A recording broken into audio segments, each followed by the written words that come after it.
So, welcome everyone officially to our Inner Child Workshop. I am Christine Renee. I am the visionary here at Moon Rising Shamanic Institute.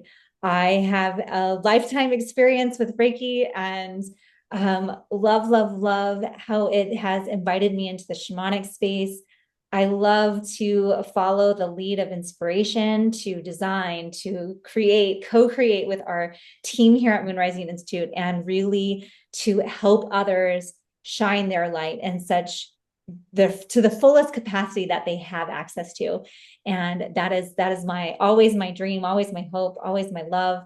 And so I welcome you tonight for our call. And tonight we also have Isabel Wells, our alchemist, on the call. I'll let Isabel share a little bit about her role here. Absolutely. So, like it says, I am the alchemist, and really my passion and purpose in this lifetime is helping people break free from the things that are weighing them down, learning how to alchemize their energy, how to take their wounds, their pain, their past traumas, their limiting beliefs, all of it, and alchemize it into sources of power and presence and confidence. I'm also really passionate about helping you connect with your intuition, helping you connect with your own inner power so that you know how to find the healing and the wisdom that you have access to within you. And of course, many of you know me as the one who bridges science and spirituality. So I've got a background in psychology and nursing, and I love me some quantum physics and some neuroscience and somatics and all of the things. And I really love finding the places where these modern ideas that we have that can reach us on the mental level can blend with these ancient knowings that we have that reach us on the soul level to really give us a completely holistic approach to our spirituality, to our lives, so we can connect a little bit more to the sacred and live life to the fullest. So I'm hoping we get a little taste of that in tonight's Inner Child webinar. Absolutely. So here's what we're going to be covering tonight. We have a lot to cover. So we're going to jump right in. What is the inner child?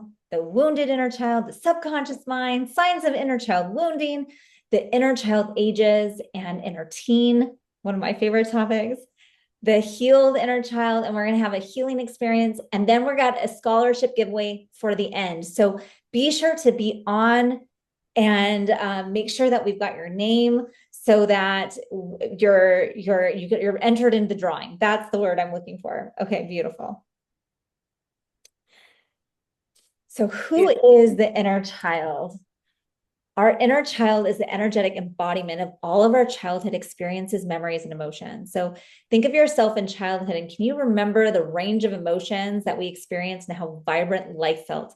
And when I say that, I really want to hone in on that huge spectrum. Oftentimes in our adult minds, we tend to hone in on bad memories, and yet that fullness of life was really available to us as a child. And so when we often think about our wounded inner child, but we also have this healed inner child too. So there is a huge spectrum. And so I just want to set that foundation right out from the beginning that there's a multitude of different kinds of inner child that we have access to. Absolutely. And knowing that when we're doing this inner child work, it can be an invitation to invite that magic back, to invite the vibrance of life back, to invite that spectrum of emotions that we're trained kind of not to have as adults, right? That can be a goal of inner child healing too. So, with our wounded inner child, this is probably the inner child that we think of most when we say inner child healing. The first thing that pretty much everybody thinks of is that version of you that was wounded, that was hurt, right? And our wounded inner child is the part of our inner child that felt pain or had an experience that made them feel less than. So, we're talking about the entire range of traumatic experiences, whether it was a big T trauma or a little t trauma. It's any experience that led to beliefs or feelings of I'm unlovable, I'm not worthy, I'm inherently flawed, I'll be abandoned if XYZ happens, or I will break my family's unspoken rules, or I'll be a bad person if I do XYZ, or, if I'm successful, if I do something good, I'll make others feel bad, or I'll outshine others if I excel at, so I need to dim my light, right? It's any time that our little self interpreted what was happening in the world around us as there's something wrong with you. The way that you inherently show up, the way that you inherently are, it either isn't enough or it's too much. And when our inner child had those experiences and had those emotions, we take it in and it becomes part of our subconscious framework, which we'll talk a little bit more about later. Yeah, and I really want to hone in on this idea that it can be something small that makes a really big impact. So, like, for example, you might have a memory of your mother rushing out the door and being, hurry, hurry, hurry, we got to go.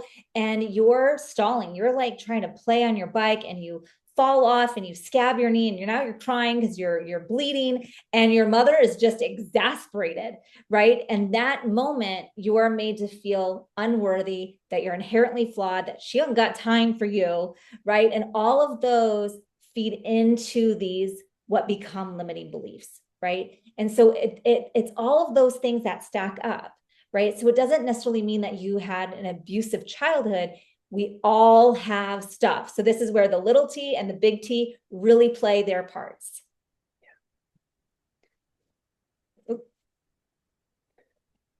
So the subconscious mind connection, really need to understand that the subconscious mind is forming between birth and age 8. There's not a filter. We don't have a conscious filter yet. So anything that is happening, so our mom runs and says, I can't believe you. We have to leave right now, right? Like if she is putting that energy out where you're now feeling I'm messed up, I'm a horrible person, like all these things, you just absorb it. There's no conscious filter going, wow, mom's really stressed out right now. She really needs to take a chill pill. Like there's no conscious thought about what's happening. And that is the framework of how we're seeing the world.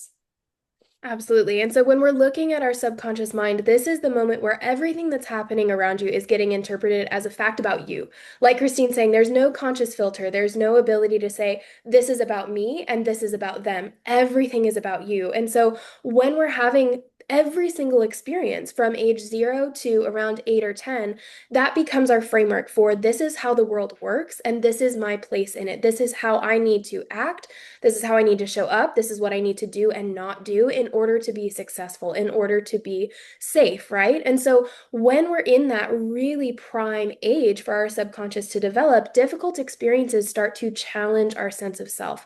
And they cause us to install those new limiting beliefs to keep us safe, right? This is why we say that our subconscious mind is just here to keep us safe because it's holding on to the beliefs that would have helped us at the time, right? So let's say even with the situation where, your mom's rushing you out the door and you fall and you scab your knee and she's going, hurry, hurry, hurry, we don't have time for this. Your brain is going to retroactively look back at that experience and say, man, if I had just gone a little faster, if I had just spoken up, if I had just not cried or made a big deal about my knee, then maybe mom would have been happier. And so now you have this internalized belief that if I had just gone faster, if I had just done better, things wouldn't have turned out the way that they did. And so now that's going to carry forward into your adult life because according to your subconscious, this is how the world works. You're always going to need to do better. You're always going to need to go faster. You're always going to need to show up in XYZ way because it would have kept you safe. It would have gotten you more love in the past, right? And so these are the stories that often become our inner critic in adulthood and are at the root of our triggers. When we feel that emotion rising up, when we feel ourselves feeling activated, or when we just know that we're not doing enough, we don't know why, but we know we're not doing enough. That's at the root of that is that belief that your inner child took on. It's that wounded inner child energy that's resonating forward into your present adult life.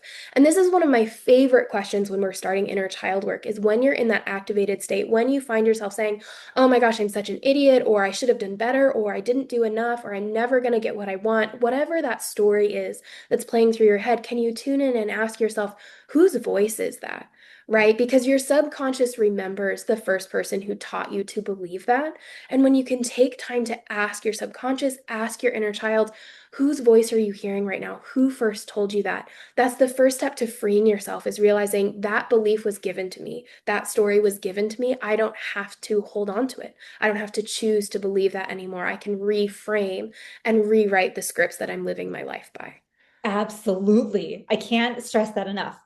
and know that those positive, empowering experience can create an empowered belief and lead to the strong energy flow. So they're in balance. We have these difficult experiences and then we have positive experiences, and they both co-create the scripts in our mind and how we view the world, right? And so then we can start noticing what is the signs of the inner child wounded.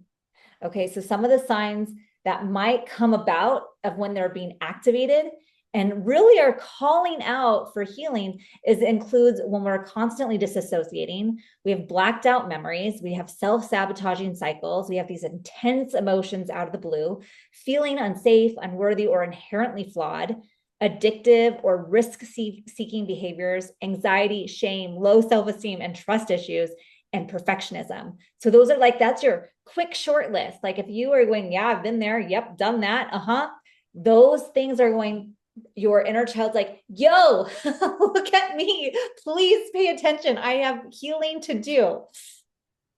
And knowing that those wounds are, I don't want to say that they last your whole life because they don't. It's absolutely possible to heal your inner child wounds, but knowing that working with your inner child is a lifelong journey, because at the root of every difficult emotion, every limiting belief, there is a younger you who learned how to believe that. Whether that younger you was you 5 years ago, 10 years ago, or it truly is your inner child, right? And so the ability to tune in to some of the techniques that we're going to share with you tonight are going to serve you your entire life, because we're constantly going to be reevaluating the experiences and stories that we got from the past and if we want them to continue in the present, right? Mm-hmm. So yeah, we do have more than one. You can have multiple. And they're often like reflective of what was going on during that age. So it's not uncommon. You might have an inner child that's 3-year-old, 7-year-old, and 13-year-old, right? And so we can tune in to these different ages. And it's always like, in my perspective, I always want to start at the youngest age and then work my way towards adulthood. So when we engage with the inner child healing, allow whichever aspect shows up is the exact right one that needs to, right? But don't be surprised if it's the youngest, because she holds the most scripting because of when her subconscious or his subconscious was still under development. Absolutely. And so knowing that this is kind of like a zipper, right? This is why we do chakra work the way we do as well, of starting at the root and working our way up, because that's going to have a ripple effect into all of the other inner children that you're experiencing, but also into your adult life, right? And so this is where we can also know too that there's a difference between your inner child and your inner teen, right? Your inner child is there and they want to be nurtured. They want to be seen. They want to be supported. Think about, a little baby, how what they want is to have their needs met, to be loved, to feel safe, right? And our inner child is constantly looking for those three things: to have our needs met, to feel safe, and to be loved, right? And so oftentimes when our inner child is triggered, it's because she didn't get, or they didn't get, or he didn't get one of those three things, right? And so that's another really helpful tool for you to take away from this, is when you're feeling activated, when you're noticing your inner child showing up in your life, asking yourself, which of the three is missing? Which of the three did they not receive? And how can I give that to myself in the moment? Which is very different from your inner teen, which is Christine's wheelhouse. I love the inner teen. And I think part of it is it's just been showing up more and more. So if you watched our shadow work presentation I did with Chantel just a few days ago, I really spoke to this inner teen, and my inner teen getting really triggered recently because my daughter just entered middle school. So here she is, 12 years old, and I was severely bullied when I was 12. And so I'm recognizing this. I'm recognizing all the trauma that she went to and how she hates looking in a mirror. And I feel like I woke up today and I'm in my, like, I don't know, 17-year-old self. And I was like, I want to straighten my hair and I want to put up makeup on. And I'm like, I don't remember the last time I've straightened my hair. But this is how my hair looked in high school. It hasn't looked this way since high school. Right. And so it's like recognizing and bearing witness to, and what do they want and how do they want to show up, because it can be an integrative experience to allow yourself to be like, what do they need right now? What do they want? What are they desiring? And how can I give that to them in a safe way? Right. So we're going to be reparenting our inner child or inner teen. And knowing that that piece is so key to any kind of healing, because the very first step to doing this kind of work is giving yourself permission to actually do the work. Because sometimes that's going to look like crying when you're feeling upset. Sometimes that's going to look like getting out crayons and coloring for a while. Sometimes that's going to look like straightening your hair, even though you haven't done that for, decades, right? Like, this is what inner child healing looks like. And so many of the things that will heal our inner child are the things that we have been trained not to do to be acceptable, effective, successful adults, right? We're not supposed to have strong emotions. We're not supposed to be messy. We're supposed to stay in line. We're supposed to do things right. And so knowing that part of inner child healing is breaking out of those stories. It's breaking the generational trauma. It's breaking the societal expectations.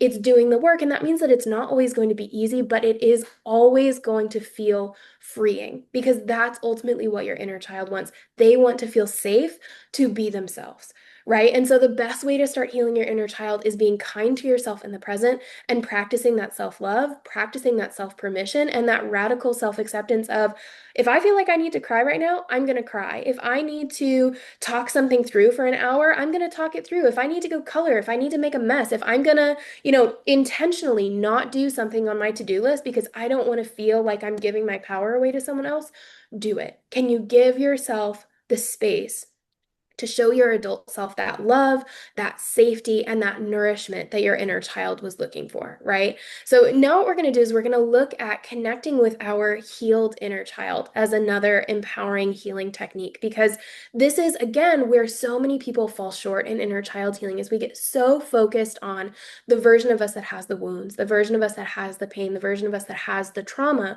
But what's happening in our subconscious, what's happening in our energy field, what's happening in our neural networks is the more we focus on that version, it's like watering a weed, if you will, right? The more energy you give to it, the more it's going to grow. And that doesn't mean that we never want to look at our wounded inner child, but what it does mean is we want to alchemize them by helping them to meet our healed inner child.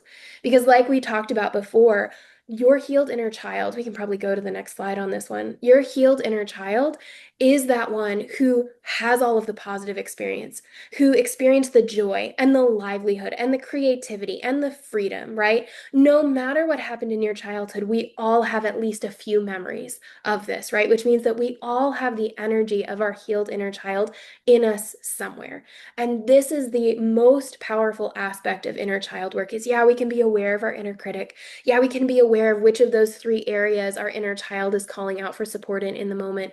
Yeah, we can be aware of which version of our inner child is showing up and give them permission to express and feel and release and all of it the way that they want to. And once we've done that, we have to take that final step. We have to close the gap by inviting them to merge their energy with our healed inner child, right? And so here's where we can think about, what's your happiest childhood memory? The memory that when someone says, oh my gosh, what was your favorite moment in your childhood? What comes to mind, right off the bat? For me, what comes to mind almost instantly, and it's okay if your answer to this changes tomorrow, right? But what comes to mind for me tonight is I remember I was probably 6 and we had a hot air balloon land in our backyard. And it was like the most magical moment of my entire childhood. And I just felt so alive and so vibrant and so fulfilled in that moment because it was just so magical, right? And I can feel that energy, I can feel that alignment and that joy, and recognize how much healing that energy is going to have for the wounded version of my inner child, right? And so, as Christine will share here, it can also open us up to understanding a little bit about our passion and purpose as adults when we connect with our healed inner child as well. And this is where I light up, because when we can start going, where are those emotional aspects of those favorite memories, right? And so even if you're like, I cannot remember, my childhood was horrible. When was the time that you were connected with nature? When was the time that you connected to yourself? When did you have an imaginary friend? It doesn't matter. Whatever that those joyful memories are, we want to hone in on them and focus, because, like, for example, one of my favorite inner child memories is teaching a cat to look both ways when crossing the street, right? Like, I was probably 6 or 7. My girlfriend and I were walking this cat and made it sit and look both ways and all of the things. Granted, the cat lived to be 18, never got hit by a car. This is in a major city, and died of old age, right? And But in that moment, what was the emotions that I was feeling? I wasn't being watched. There was no adults around. And so I felt incredibly independent. I felt like I was a teacher. Notice that I'm teaching a cat how to cross the street. Like I felt very empowered because I was doing this purposeful thing. Right. And so now as an adult, I can look back and go like, wow, look at those were the seeds that drove my purpose. And I love being independent. I love making decisions. I like being in control. Like all of those feed me, right? And so we can start to notice in those happy, joyful memories what seated us in our passion and purpose. And And so so what as you're looking at this, thinking through, what is some of those happiest memories? And this can be an ongoing prompt, right? This can be something that a week from now you look back and you're like, oh my gosh, you know what else I used to love that I completely forgot about, right? One of the most powerful ways to practice inner child healing is by engaging with your healed inner child, by reminding yourself of the energy of fun and play, by reminding yourself what it was like to feel free, to feel safe, to feel empowered, to feel independent, to feel creative, to feel whatever it was. And notice how often what comes to mind, what comes up, the things that light you up in those memories are often the things that you feel like you're missing out on a little bit as an adult, right? And so you can start thinking about what comes up in those memories. We had a student once who her inner child used to play with an easy bake oven. And we did some inner child healing with her, and she went out and found one at a thrift shop and spent the rest of the afternoon playing with her easy bake oven. And that was how she started her inner child healing. It doesn't have to be hard. It doesn't have to be this, we're going to pull up the past traumas and the past wounds and we're going to reroute all of these things, right? It can be, what did you love to do as a child? Painting, dancing, biking, building a fort. This is mine. My husband refers to the forts that I make as pillow pits. And if I'm feeling upset, he will come to me and be like, do you need to build a fort right now? Right? Like, those kinds of things. Building a fort, reading, enjoying a sweet treat. What would light you up before? And can you allow it to light you up now? Right? Yeah, absolutely. I think for me, I also remember having, when I had young children, my inner child work oftentimes was embodying their age and playing with them. So when my son was 4, I would pretend to be a 4-year-old friend and be like, that's my red marker. You can't have that one. And I just totally went with it. And my son would look like I was crazy. He would look at me like, "What are you doing? You're not my mother. You're being goofy." And I'm like, "Yep, I'm being goofy." And just fully playing in that role as a child in a safe way, in a safe environment, right? Can do so much beautiful healing work. So we definitely want to invite you to figure out what those activities are that you loved and do them. The And other I want to add to that really quick, just before we jump into our experience. Part of it too is understanding that it's okay if at the start you feel silly. It's okay if at the start you feel like, oh my gosh, why am I doing this? It's not helping, right? One of the things that I've been learning in my life this week, because Spirit often prepares us as teachers to teach the topics by giving us a little lesson in it in our own lives. So I've been deep in some inner child healing myself this week. And one of the things that I have noticed again and again come up as I'm doing the healing work is that first step is always the hardest. It's always the one where your inner critic gets louder. It's the one where everything feels messier. It's the one where you feel like this isn't going to work anyway. And then as soon as you do it and you can look around and go, I made a mess and nobody's yelling. Or I said something silly and the world didn't fall apart. Or, I went and was creative and maybe it's not the world's best thing, but like I like it. I'm actually proud of something that I did today. Like those moments where you can realize those outdated stories are genuinely outdated. Those limiting beliefs, the inner critic, the wounds that your past inner child experienced, those are in the past. Things are different now. That's the power of reparenting is when you give yourself permission to do the thing anyway. Do it even if you look silly. Do it even if it makes a mess, right? One of the things that I really want to highlight here that has again been a big thing in my own life is for so many of us, inner child healing comes down to the feeling that we have to be perfect. That if we're not walking the line in the exact right way, something bad is going to happen, right? But at the end of the day, you do not want a life that requires you to be perfect.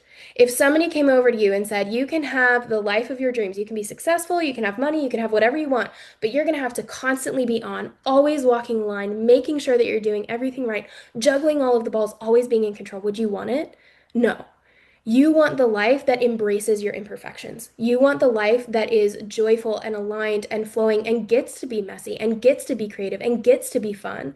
But our life isn't going to embrace those things until we embrace them in ourselves, right? So, a big part of inner child healing is allowing yourself to embrace the mess, embrace the silly, embrace the imperfections, because that's what's going to let your life grow around those and support those. It's so huge. It's so huge. I can't stress it enough. Like, I definitely grew up in a house where the house needed to be perfectly clean all of the time, right? And so going and baking and throwing flour around with my daughter was like huge. It was a huge breakthrough moment that there wasn't going to be an adult that was going to come out and yell at me for making a huge mess, right? So recognizing those aspects of you that really want to come out, that want to come play, that want to come dance, and taking those like, look, I'm safe, look, I'm safe, look, I'm safe, every step of the way is going to be transformative. All right. So now we would really love to guide you into an experience where you can reconnect with your inner child. So we're going to do this. And so I'm just going to invite you to take a nice deep breath. And maybe you want to place your hands over your heart and inviting you to close down your eyes. Notice that inhale and exhale, allowing your legs to becoming heavy and relaxed, letting your belly soften, letting your shoulders drop, letting your jaw relax, letting the tongue fall away from the roof of your mouth, letting your facial muscles relax, letting even your hair relax. Knowing that this is a place, a space, a time that you're worthy to go into this meditative experience, to meet part of who you are. So in this relaxed body, I'm going to invite you to imagine a beautiful summertime park where there is merry-go-rounds and slides and climbing fixtures and maybe even a water feature. And just noticing as you step into this childhood wonderland park, just noticing what you notice when it comes to the colors here, noticing what sounds you hear. If you are alone or if there is laughter and other groups of children playing. Noticing if there is a breeze. Noticing if there is a table of treats. Noticing if there's something you can taste. Noticing if there's something you can smell. And this can be your idea of your ideal childhood park where you can play, you can run, you can laugh in full freedom and full safety. And so here you are observing, you can notice what's happening around you, knowing that your inner child at just the right age for you to meet is here. And so you begin to explore the different areas to meet little you. Maybe they're swinging on the swing. Maybe they're in the sandbox. Maybe it's the merry-go-round. And your job as adult you is to be curious, to be delighted in the experience of meeting your little you. And so you move around each of the different areas, seeking out your little you, all the while taking in your senses, making the emotions, making the vibrancy of this place as alive as possible. And when you find your inner child, I'm going to invite you to parallel park, meaning you're going to do what they're doing. So if they're swinging, you go swing. If they're sliding down the slide, you go catch them at the bottom.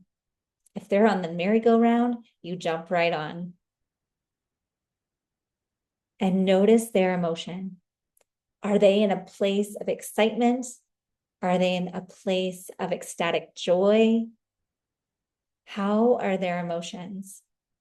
Noticing too that they might be sad or crestfallen or hurt in some way. And knowing that that is all right, that you can hold space for them as well. And so as your adult self, you get to meet and be with in the fullest capacity your inner child.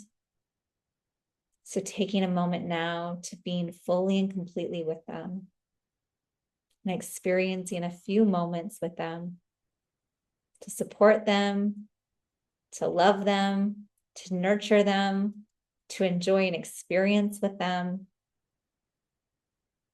with a mind of curiosity, with a mind of awe.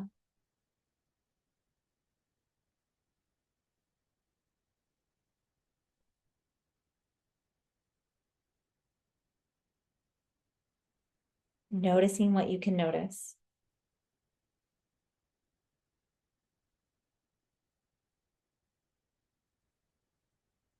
Letting your inner child know that you're so excited to be with them in this moment, that you're proud of them for who they are, that you accept them, that you love them for as they are.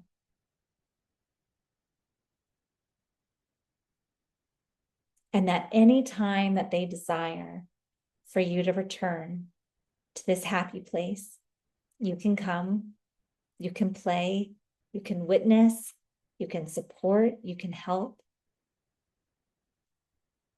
And so you might want to ask, if your inner child wants you, they want your attention, what's the thing that they're going to do to grab your attention? Notice. Notice if it's a physical sensation, if it's a whisper in your ear, if it's something that you're going to see in your life. Take that in.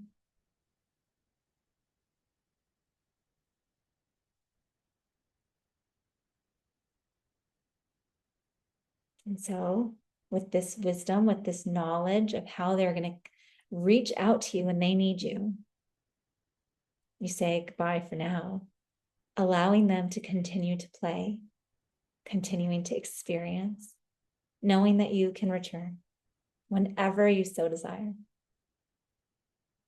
And then you come back to your starting place of where you entered the park, taking a nice deep breath, filling your lungs full of air, coming all the way back to your physical body, this physical present moment, wiggling those fingers and toes. And when you're ready, fluttering open your eyes and coming all the way back to this call.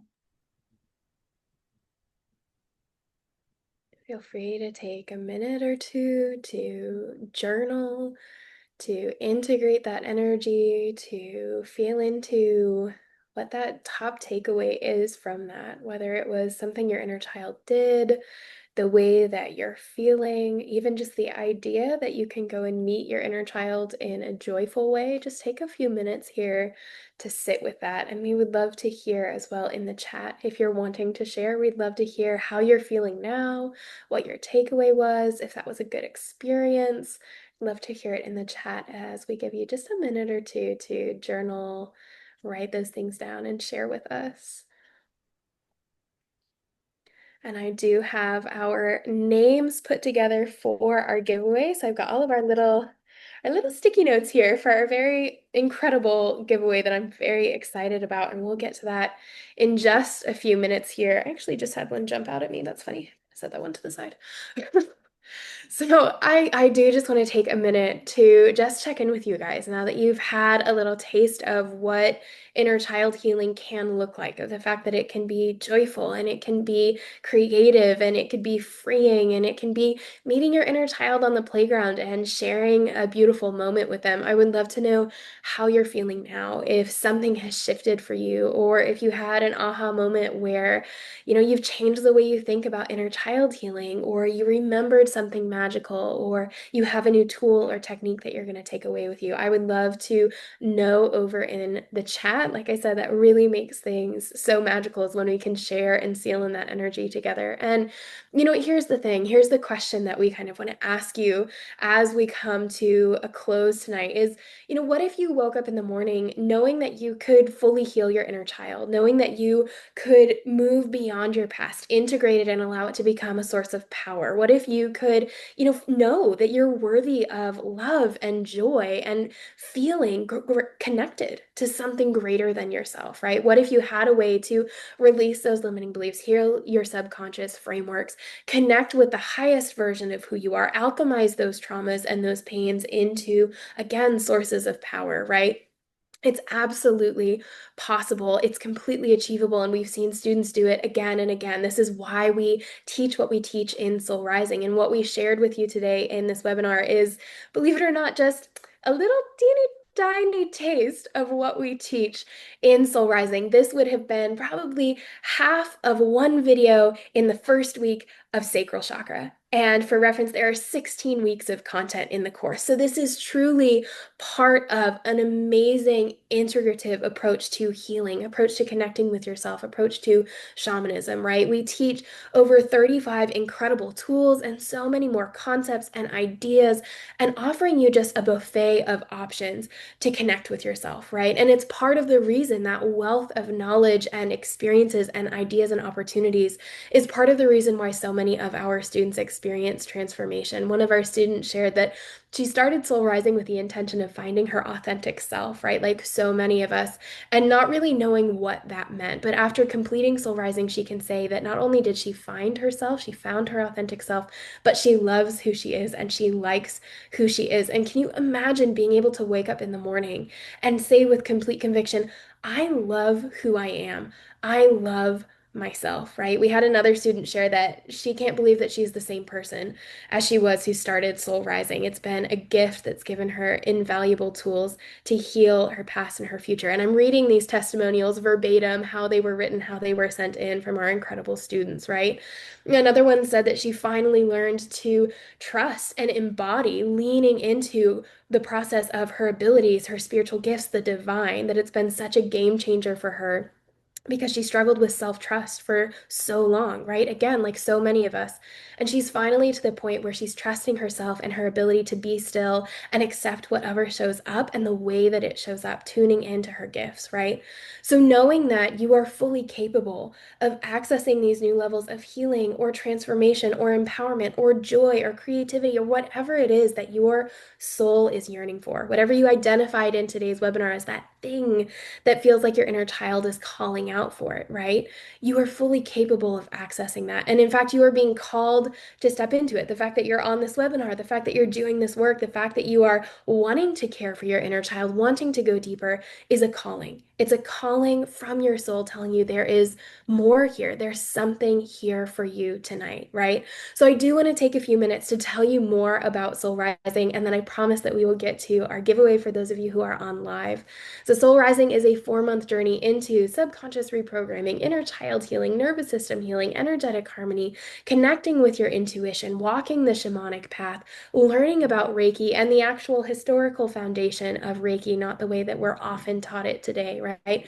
We mix in spiritual coaching and guided journeys and meditations like the one you just experienced, and above all, really deep, tight-knit community support, the ability to sit down in circles like this and interact and engage and share your ideas and share your wins and have your hand held or hold someone else's hand through the process of alchemizing and healing your wounds, right? So, over the course of 4 months, we teach you through 4 modules, one for each of the lower four chakras, because that's where our deepest wounds, our deepest limiting beliefs, and our deepest potential for healing is stored. We have a module for each chakra, and each one has a different focus, a different tool that we're teaching you. We're going to teach you how to shamanic journey to the upper, middle, and lower realms. We're going to teach you how to do the inner child healing, how to connect with your intuition, how to manifest in a more aligned way, how to cut cords, how to show up in your authenticity, how to understand your values and who you are as a person, what your passion and purpose is. We talk about rewiring the subconscious, regulating your nervous system, awakening your spiritual gifts, healing your past traumas, connecting with your spirit teams, using energetic healing techniques like chakra spinning and chakra analysis to understand what's happening in your systems, right? And it's not about this is the way that healing needs to happen. It's not about this is how I healed or this is how Christine healed. It's about the three of us, Christine, Chantel, and I, have come together and pooled all of the resources, all of the wisdom, all of the ideas that have helped us along the way. You guys heard me tonight talk about how I've been deep in my own inner child healing. You better believe that the tools and techniques I was using to do that inner child healing, we teach in Soul Rising, because this is what has helped us. And we've conglomerated, we've pooled all of those together to offer you a buffet of options so that you can reconnect and reclaim your own wisdom. So, just like tonight's experiences was about going into yourself, finding that healing in yourself, reconnecting with yourself, Soul Rising is designed to remind you of who you already are. Right at your core, that powerful, wise, healed, vibrant, joyful, connected being who already has that unique medicine within you to live the life that you love, right? And our students have done absolutely incredible things that I wouldn't even begin to take credit for, because again, this is about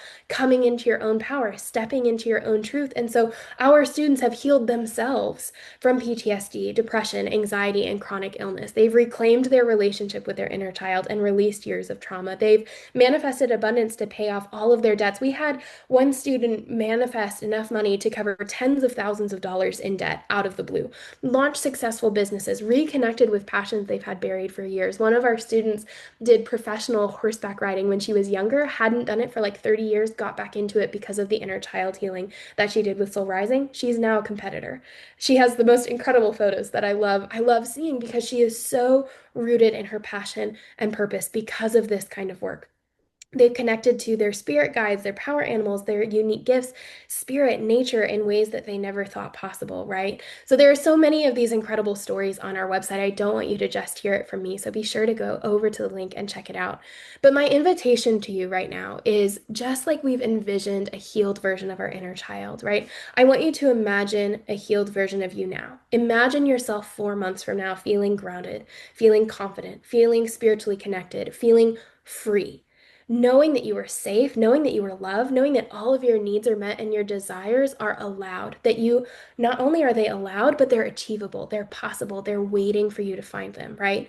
And all of that is what makes Soul Rising possible, not in, again, a salesy way, but in a true way, because this course is built from the tools and the techniques that Christine and Chantel and I have all actually used and actually implemented. We essentially did all the work for you of going through all of the thousands of modalities that are available to you and finding the ones that actually work, finding the ones that actually make a difference. And then we've spent the past 5 to 10 years honing in the course and improving it and taking out the things that didn't help and putting in things that had more value and really honing it in so that this is truly the best course that we could possibly offer you, right? And we teach this because we've been where you are, we found what worked, and we're inspired to share it with you guys, right? You guys are why we do what we do.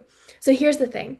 We have a giveaway coming up for a fantastic discount on Soul Rising. But if you're interested in learning more, we also want to give you access to our Reclaiming the Sacred Self Masterclass as a bonus gift. This was a 5-week masterclass that Christine and I just taught on reclaiming the sacred and connecting with your sexuality and sensuality and connecting with your creativity and regulating your nervous system through polyvagal theory and all kinds of incredible things, right?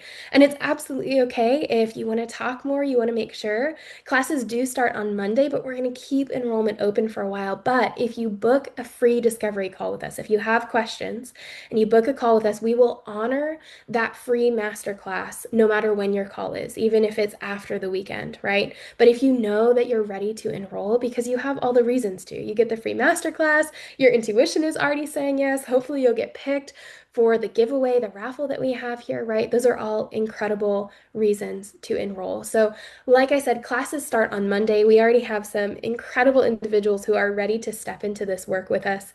But we do have some typical questions that we get. So I want to answer those before we jump into our giveaway. So Soul Rising is, like I said, 4 months long, but we take a week off for Thanksgiving and 2 weeks off for Christmas so that you don't have to sacrifice time with your family to be in the course. When you enroll, you get immediate access to pre recorded videos to watch throughout the week. You get a workbook, you get guided meditations, you get journal prompts. And the reason that we did it this way is because everyone has a different learning style. Some people learn by watching, some people learn by reading, some people learn by writing, and we have the opportunity to do them all so that this course can be supportive to you however you learn best, right? And so the way it's set up is you watch the weekly content, you read the workbook on your own time, and then you join us for weekly support calls, 2 hour long calls once a week. We have more than one call every week, but you're only required to come to one, but you're invited to them all. And on those calls, we're really implementing what you've learned. We're using the techniques that we've talked about. We are answering your questions. We're alchemizing and integrating all of it. So it's not just go learn this thing and good luck. It's go learn this thing, bring it back, and let's embody it. Let's use it. Let's actually do the work together. Typically, we say that this course takes about 3 to 4 hours, the time commitment every week. That's including the live calls. So about 2 hours on a live call every week, 2 hours of watching videos, doing the journal prompts, filling out forms to reflect on what you've learned every week, right? So totally manageable, but also still a commitment because we do deep work in this course. That's how we're actually going to change, right? And the live schedule, we do have a rough outline right now, but the reason that I say rough is because we base it on your availability. So we make sure that no matter what your crazy schedule is, we find a way to get you on a live call. And of course, you also get access to a private group chat, a personal mentor who is devoted to making sure that you are receiving the support you need throughout the entire course, and a Shamanic Reiki certificate at the end. So those are all of the goodies. I know that at this point you guys have heard about Soul Rising. You've seen how passionate we are. You've heard all of the incredible results that our students have had. And hopefully you feel really inspired and got a taste of what that was like in tonight's webinar. And I would love to jump into our giveaway tonight, knowing that the link to learn more, to enroll, to book a call is in the chat. Thank you all so much for joining us for this webinar. As you can tell, this is something that Christina and I really love, and we really try to infuse value and takeaways and tools that you can use and integrate into your own life in everything that we do, but especially these webinars. So I hope that this is something that you can come back to go over that meditation, to listen to the teachings in the slideshow again and get more goodness from it. Know that the recording will get sent out tomorrow, but we would also love to hear your top takeaways in the Facebook group. So if you're not part of our Soul Rising or Moon Rising Shamanic Mystics Facebook group, know that that is a completely free community of people who are doing this work and supporting each other. And we would love to hear what your top takeaway from tonight, or as it continues to integrate over the next few weeks, few days, how that goes for you. But thank you guys so much for being on the call, for sharing in the energy. It has been such a joy and a privilege to get to share space with you this evening. Absolutely. I couldn't have said it better myself. Thank you all for taking the time to be here, to really reflect, go journal, go drink some water, go take care of yourself, ask yourself, what is one thing that my inner child wants tonight, and go do it. And Yes, go actually do the thing. This has been my biggest thing lately. Go do the thing. Don't yeah, say you're going to do the thing and then not do the thing. Do the thing. do the thing. If that's take a bath and have all your measuring cups like you did when you were a kid, like go do the thing. So lots of love. Take care, everyone. And we hope to see you next week in Soul Rising. Mwah. Love you all.